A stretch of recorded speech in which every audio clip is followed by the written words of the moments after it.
Hello বন্ধুরা, এই জন্মকুণ্ডলিতে ঘরের বাইরে সে বিদেশ যাত্রা বলুন চাই মানে রাজ্যের বাইরে বলুন মানে আউট অফ ওয়েস্ট বেঙ্গল বলুন বা চাই আউট অফ ইন্ডিয়া বলুন, সাকসেসের কিন্তু কেরিয়ারে এবং ফুল সেটেলমেন্টের যোগ আছে।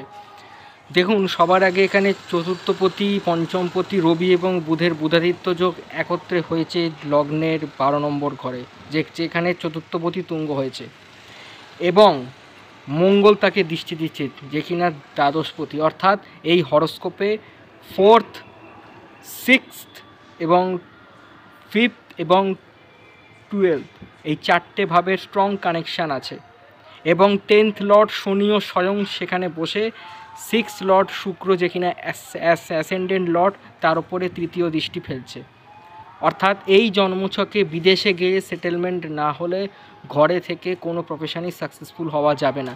এই হরস্কোপে গভর্নমেন্ট জবের ফুল যোগ আছে, কারণ রবির অবস্থান খুব ভালো। কিন্তু গভর্নমেন্ট জব পেতে গেলে, কেরিয়ারে মানে বড় ব্রেক থ্রু পেতে গেলে বিদেশ যাত্রা করতে হবে। বিদেশ যাত্রা হোক বা রাজ্যের বাইরে হোক।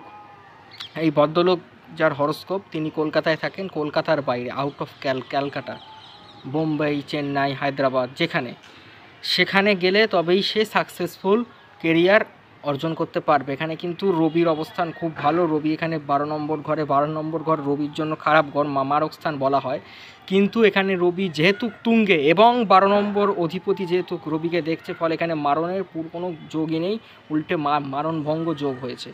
ফলে রবি এবং মঙ্গলের এই অবস্থান কিন্তু গভর্নমেন্ট জবের জন্য ফুল কানেকশান, এবং রবি কিন্তু এখানে শনিকে কম্বাস্ট করে রেখেছে, যার ফলে সাকসেস পেতে একটু সময় লাগবে, একটু দেরিতে সাকসেস হবে, কিন্তু সাকসেস